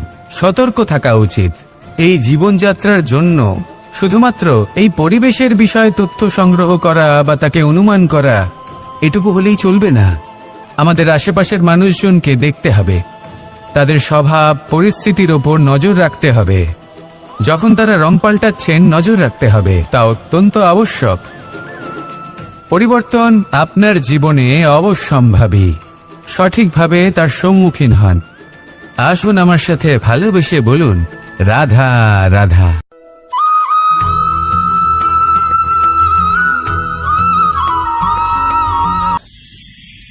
ঈশ্বর আসলে কে? সংসারের বেশিরভাগ মানুষের কাছে ঈশ্বর হলেন এই সংসারের রচয়িতা, পালনকর্তা। কারোর কাছে উনি জ্ঞাতা, কারোর কাছে উনি হলেন আস্থার প্রতীক, আবার কারোর জন্য শুধুমাত্র অন্ধ বিশ্বাস। কিন্তু এই ঈশ্বর কি কোনো শরীর, নাকি একটা বোধ, নাকি শুধুই শ্রদ্ধা? ঈশ্বর হলেন তিনি যিনি হলেন আপনার ইষ্ট। সেই জন্যই তো গুরু, মাতা, পিতা এনাদেরও ঈশ্বরই বলা হয়েছে। যাদেরকে আমরা ঈশ্বর বলে মনে করি, যারা আমাদের ইষ্ট, তারা আমাদের একটি পথ দেখান, একটি দিকে চালিত করেন। সেই পথে চলে আপনি শুভ কর্ম করতে পারেন। আর যখন কোনো ব্যক্তি তার ঈশ্বরের আদেশ পালন করেন, তখন সে নিজে থেকেই শুভ পথে অগ্রসর হয়ে যান। বেশ কয়েকজন মানুষ ঈশ্বরের ওপর আস্থা রাখেন এবং ভাবেন যে অনুচিত কোনো কাজ করা উচিত নয়, ঈশ্বর দেখছেন। ওনারা ভয় পান যে কোনো অনুচিত কর্ম করলে কে জানে তার পরিণাম কি হবে। এমন অনেক ব্যক্তি রয়েছেন যারা ঈশ্বরকে বিশ্বাস করেন এবং জানেন যে ঈশ্বর তাদেরকে দেখছেন, তাই যে যে শুভ কর্ম ওনারা করেছেন তার ফল তারা অবশ্যই পাবেন। এবার আপনি ভয় পেয়ে ঈশ্বরকে বিশ্বাস করবেন নাকি বিশ্বাসের দ্বারা ঈশ্বরকে বিশ্বাস করবেন, সেই সিদ্ধান্ত আপনারই। কিন্তু হ্যাঁ, যদি আপনার মনে ঈশ্বরের জন্য কোনো স্থান থাকে, যদি আপনার কোনো ইষ্ট থাকেন, যদি আপনি কাউকে ঈশ্বর মনে করেন, যার প্রত্যেক আদেশ আপনি পালন করে থাকেন, তাহলে বলি ঈশ্বর কখনো আপনাকে অনুচিত পথে চালিত করবেন না। আসুন আমার সাথে ভালোবেসে বলুন, রাধা রাধা।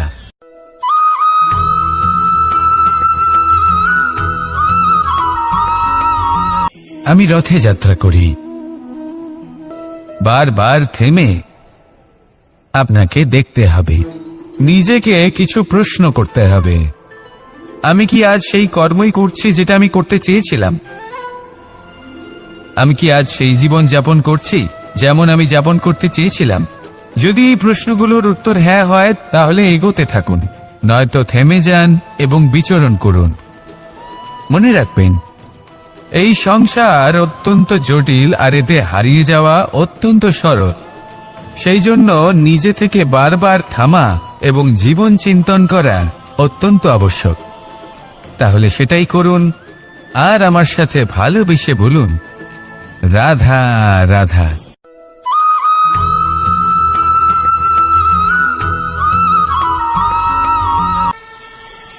কথায় আছে যে স্বপ্ন এবং লক্ষ্য হলো একটি মুদ্রারই দুটি দিক। যতক্ষণ না স্বপ্ন দেখছেন, ততক্ষণ বুঝবেন কি করে আপনার লক্ষ্য কি?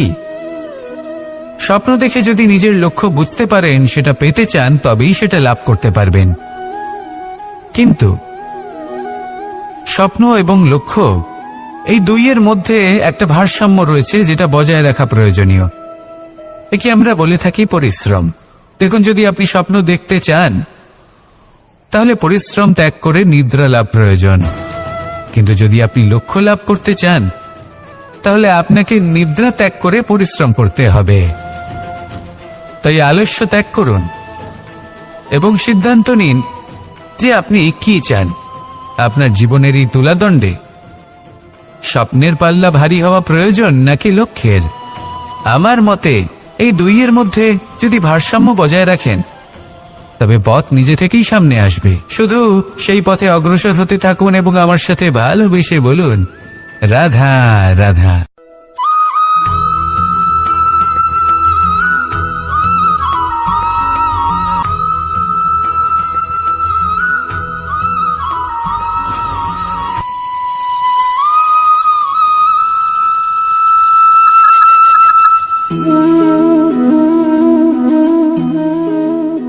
মোহনের বাঁশির এই সুর, এই সঙ্গীত কার না পছন্দ হয়? সবারই খুব ভালো লাগে। এবার এই সুর আসে কোথা থেকে? কেউ বলবেন কৃষ্ণের হৃদয় থেকে। সত্য কথা, এই সুর হৃদয় থেকে নির্গত হয় এবং প্রকট হয় এই বাঁশি থেকে। এই বাঁশিটাকে দেখুন, এই ছিদ্রগুলি দেখুন, প্রত্যেকটা সুর থেকে নিজস্ব একটা স্বর নির্গত হয়। এবার যে ব্যক্তি এই সমস্ত সুর এবং স্বর বুঝতে পারেন, এতে নিপুণ, তিনি এই বাঁশির দ্বারা যে সুর নির্গত করবেন তা তো মধুর অবশ্যই হবে। এবার জীবনের সাথেও কিছুটা এরকমই ঘটে। জীবনের কিছু নীতি থাকে, অর্থ, কুটুম্ব এবং আধ্যাত্মিক। যদি জীবনের প্রত্যেকটা মুহূর্ত সুখময় হয় এরকম আপনি চান, তাহলে এই তিনটি নীতিতে আপনাকে নিপুণ হতে হবে। কোনো একটি বিশেষ নীতির প্রতি যদি আপনি বেশি ঝুঁকে পড়েন, তাহলে বাকি দুই নীতি থেকে যা সুখ লাভ করা সম্ভব তা পারবেন না। ধন অর্জন করতে হবে পরিবারের জন্য, পরিবারের সুখ মনের শান্তির জন্য, মনে শান্তির প্রয়োজন মনের শুদ্ধতার জন্য। যখন এই মন শুদ্ধ হবে, জীবন শুদ্ধ হবে, পবিত্র হবে, সুন্দর হবে এবং ভালোবেসে বলবে, রাধা রাধা।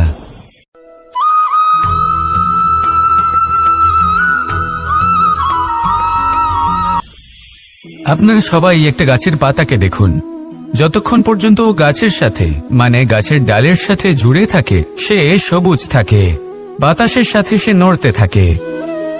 যতক্ষণ পর্যন্ত ও সূর্য থেকে পাওয়া রশ্মির শক্তি গাছে পৌঁছে দেয়, ততক্ষণ ও ডালের সাথে যুক্ত থাকে।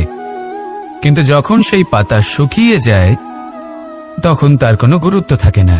সেই পাতা গাছের ডালে এবং বৃক্ষের কাছে বোঝা হয়ে থেকে যায়। এবং এমন এক সময় আসে যখন সেই ডালটি শুকনো সেই পাতাকে পরিত্যাগ করে। এটাই আমরা এই প্রকৃতিতে দেখি এবং এটাই হলো সত্য। আর এটাই আমাদের জীবনে খুব বড় একটা শিক্ষা। যদি আপনিও নিজের জীবনে নিজের আপনজনদের কাছে বোঝা স্বরূপ হয়ে দাঁড়ান, তাহলে তারা আপনাকে যতই ভালোবাসুক না কেন, ওনারা যদি নাও চান, তাহলেও এমন এক দিন আসবে যখন আপনার আপনজন আপনাকে পরিত্যাগ করবে। সেই জন্য সবসময় আত্মনির্ভর হয়ে ওঠার চেষ্টা করুন। নিরন্তর পরিশ্রম করতে থাকুন, কারোর উপর বোঝা হয়ে থাকবেন না, বরং তার সাথে মিলে দায়িত্ব পালন করুন। এমনটা করবেন, তাহলে আপনার সম্মানও বজায় থাকবে এবং সম্পর্কের মধ্যে আপনার মূল্যও বজায় থাকবে। আসুন আর আমার সাথে ভালোবেসে বলুন, রাধা রাধা।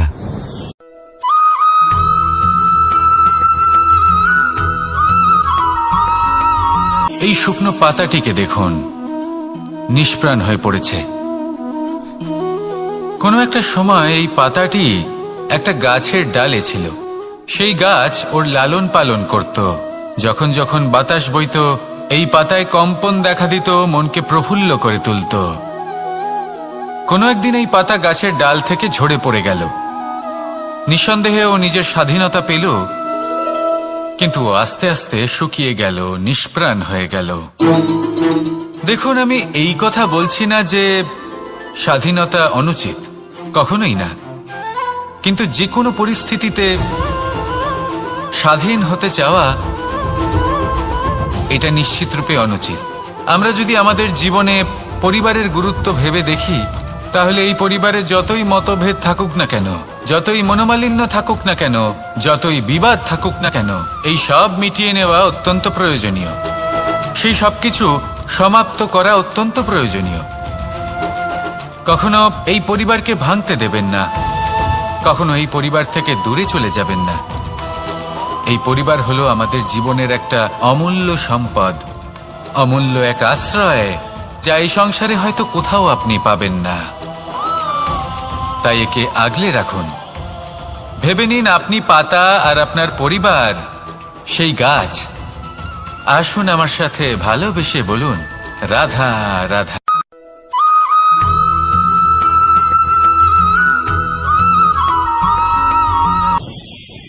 প্রেম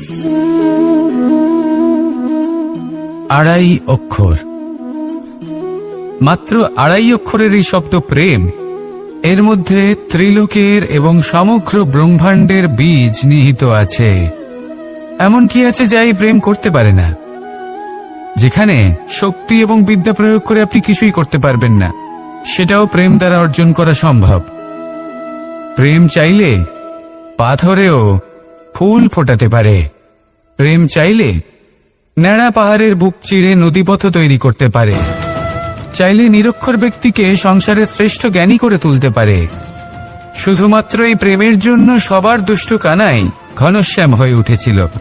শুধুমাত্র এই প্রেমের টানেই ত্রিলোকের স্বামী দ্বারকাধীশ নির্ধন সুদামার পদসেবাও করেছিলেন। এই প্রেম হলো সংসারের সবথেকে বড় শক্তি। এই সংসারের আধার হলো প্রেম। এমন কিচ্ছু নেই যা এই প্রেমের পক্ষে সম্ভব নয়। যেখানে বিদ্যা এবং শক্তি সাহায্য করতে পারে না, সেখানে এই প্রেম আপনাকে জয়ী করে দিতে পারে। তাহলে আসুন আর আমার সাথে ভালোবেসে বলুন, রাধা রাধা।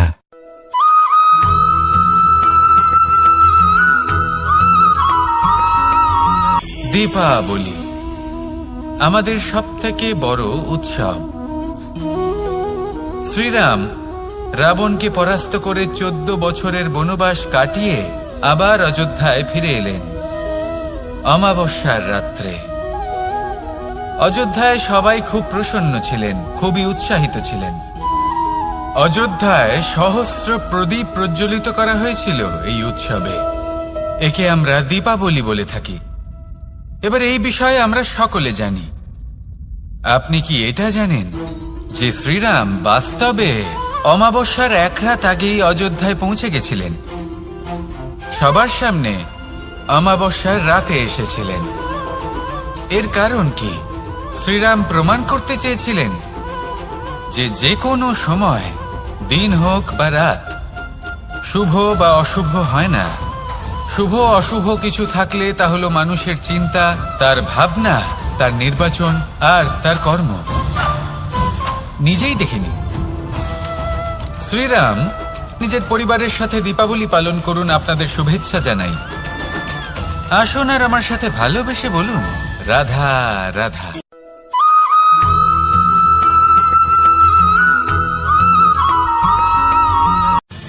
মানুষের এই জীবন, মানুষ জন্ম নেয়, একটা নির্দিষ্ট সময়ের পরে এই সংসার ত্যাগ করে চলেও যায়।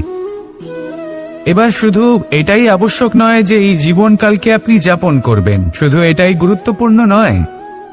আবশ্যক এবং গুরুত্বপূর্ণ হলো এটা যে এই জীবনকালে আপনি এমন কিছু করেন যাতে এই সংসারের মঙ্গল হয়, যাতে এই সংসার আপনাকে মনে রাখে, আপনার থেকে প্রেরিত হয়, আপনার মতো হতে চায়।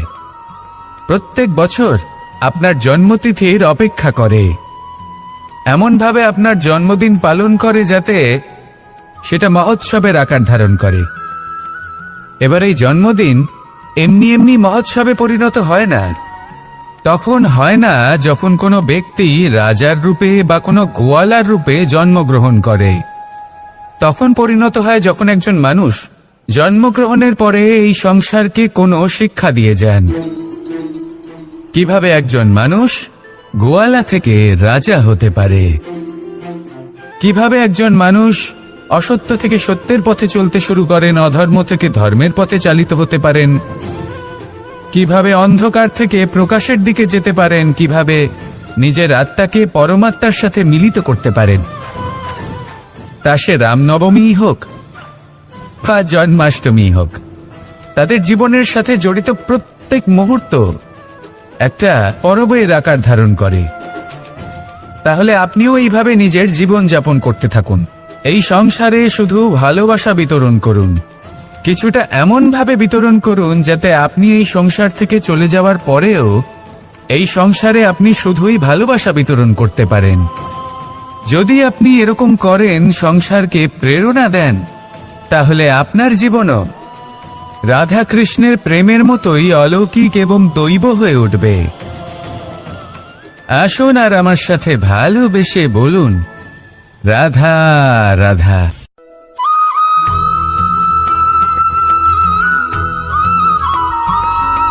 ভোজন। এই সংসারে যেই হোক না কেন, কোনো মানুষ হোক, কোনো প্রাণী হোক, কোনো কীট হোক বা কোনো বনস্পতি হোক, প্রত্যেকের জন্য ভোজন অতি আবশ্যক। কারণ ভোজন থেকেই শক্তি পাওয়া যায়, আর সেই শক্তি দিয়েই সংসারের, আমাদের জীবনের সমস্ত কার্য করা যায়। এবার এমন এক ধরনের শক্তি হয় যা শীতের ঋতুতে সূর্য থেকে আমরা পেয়ে থাকি, আর আরেক ধরনের উত্তাপ হয় যা দিয়ে ভোজন রান্না করা হয়, সুস্বাদু নানান ধরনের ভোজন। এবার অত্যন্ত গুরুত্বপূর্ণ হলো যে ব্যক্তি সেই ভোজন বানাচ্ছেন তার মানসিক পরিস্থিতি এবং সেই ব্যক্তি যিনি ভোজন গ্রহণ করছেন তার মানসিক অবস্থা। যখনই আপনি ভোজন বানাচ্ছেন তখন ভালোবাসার সাথে কাজটা করুন, ধন্যাত্মক ভাব নিয়ে, সৎ ভাবনার সাথে। কারণ আপনার এই মানসিক স্থিতি শক্তির আকারে সেই খাদ্যের সাথে মিলে মিশে যায়। আর যখনই আপনি ভোজন গ্রহণ করছেন তখন সদ্ভাবনার সাথে, প্রসন্নতার সাথে গ্রহণ করুন, ধন্যাত্মক ভাব নিয়ে। যদি আপনি প্রসন্নতার সাথে রান্না করেন, প্রসন্নতার সাথে খাদ্য গ্রহণ করেন, তাহলে আপনি প্রসন্নই থাকবেন, আর মন সুপ্রসন্ন হয়েই বলবে রাধা রাধা।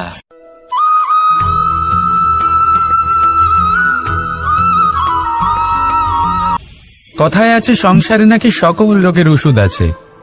যদি আপনি নিজের শরীরকে ভালোবাসেন তাহলে ব্যায়াম করুন, যদি নিজের নিঃশ্বাস প্রশ্বাসকে ভালোবাসেন তাহলে প্রাণায়াম করুন, যদি আপনি নিজের আত্মাকে ভালোবাসেন তাহলে ধ্যান করুন। কিন্তু যদি আপনি নিজের জীবনকে, পরমাত্মাকে ভালোবাসেন তাহলে সকলকে ভালোবাসতে থাকুন। এই ভালোবাসা অত্যন্ত গুরুত্বপূর্ণ এবং আবশ্যক। ভালোবাসার থেকে ভালো না কোনো ওষুধ আছে, না আছে কোনো আসন। এর থেকে ভালো না কোনো ব্যায়াম আছে, আর না কোনো প্রাণায়াম। এই ভালোবাসা বড় বড় সমস্যারও সমাধান করতে পারে। ভালোবাসা বড় বড় বিপদকে আপনার থেকে দূর করতে পারে। এই ভালোবাসাই আপনাকে জীবনে বাঁচতে শেখায়, কারণ ভালোবাসাই হলো জীবনের আসল সত্য। তাহলে আসুন আর আমার সাথে ভালোবেসে বলুন, রাধা রাধা।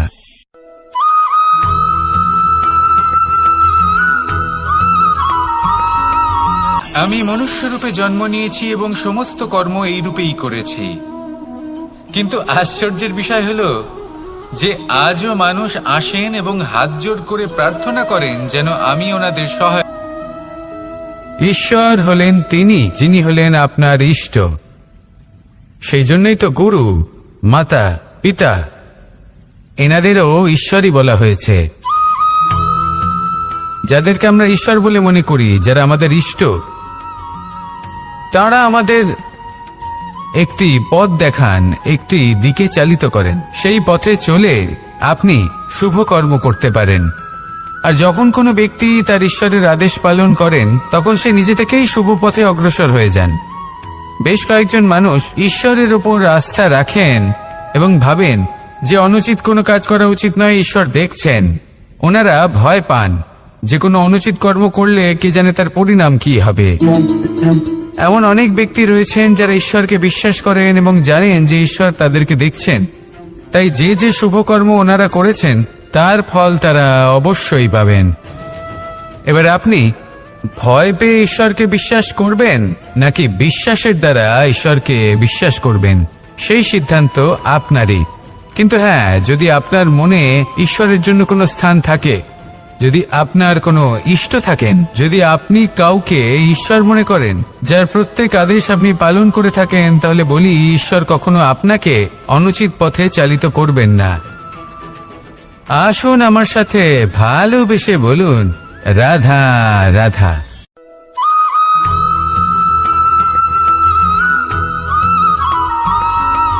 মানুষ যখন এই সংসারে প্রবেশ করে অর্থাৎ জন্মগ্রহণ করে তখন নিশ্চিন্তে থাকে, আনন্দে থাকে। কিন্তু যেইমাত্র তার মধ্যে বোধশক্তি আসে তখন সে চিন্তা করতে শুরু করে। চিন্তা ভবিষ্যতের, সেই সমস্ত বিষয় নিয়ে চিন্তা করে যা ওর হাতে নেই। তারপর বড় হয়, বিবাহ সম্পন্ন হয়, গৃহস্থ জীবন যাপন করে, তারপর আবার চিন্তায় মগ্ন হয়ে যায়। ভাবে এই যে আমার পরিবার, আমি কি ঠিকমতো তার খেয়াল রাখতে পারছি? কাল যখন আমি এই সংসার থেকে চলে যাব তখন আমার এই পরিবারের দেখাশোনা কে করবে? শেষ পর্যন্ত এই পরিবার তো আমারই উত্তরদায়িত্ব। যাক, আপনাকে একটা প্রশ্ন করি। এই সংসারে আসার পূর্বে আপনি কি এই প্রশ্ন করেছিলেন, এটা ভেবেছিলেন যে আমাকে ছাড়া এই সংসার কিভাবে চলবে? করেননি, তাই তো? তাই আপনার এটা নিয়ে দুশ্চিন্তা করার প্রয়োজন নেই যে আপনি যখন এই সংসার ত্যাগ করে চলে যাবেন তখন কি হবে। আপনি যখন ছিলেন না তখনও এই সংসার চলছিল, আপনি যখন এই সংসার ত্যাগ করবেন তখনও এই সংসার চলতে থাকবে। যদি কোনো বিষয়ের প্রভাব থাকে তা হলো আপনার আজকের তথা বর্তমানের কর্ম, অর্থাৎ আজ আপনি কি করছেন, কার জন্য মঙ্গল করছেন, কাকে প্রেরণা দিচ্ছেন, কাকে সাহায্য করছেন, কোন উদাহরণ প্রস্তুত করছেন। আপনি এই সংসারে যে ছবি অঙ্কন করবেন সংসার সেটাই মনে রাখবে। তাহলে শুধু সৎকর্ম করুন, মঙ্গল করতে থাকুন, আর আমার সাথে ভালোবেসে বলুন, রাধা রাধা।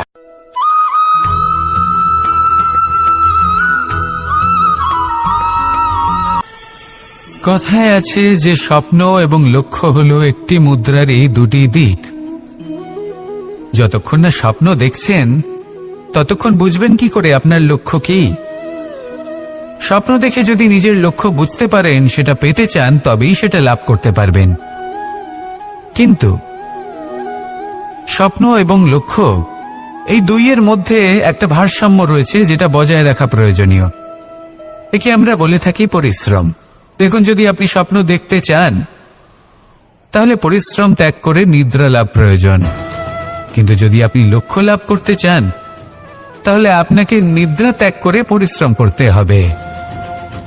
তাই আলস্য ত্যাগ করুন এবং সিদ্ধান্ত নিন যে আপনি কি চান। আপনার জীবনের এই তুলাদণ্ডে স্বপ্নের পাল্লা ভারী হওয়া প্রয়োজন নাকি লক্ষ্যের? আমার মতে এই দুইয়ের মধ্যে যদি ভারসাম্য বজায় রাখেন তবে পথ নিজে থেকেই সামনে আসবে। শুধু সেই পথে অগ্রসর হতে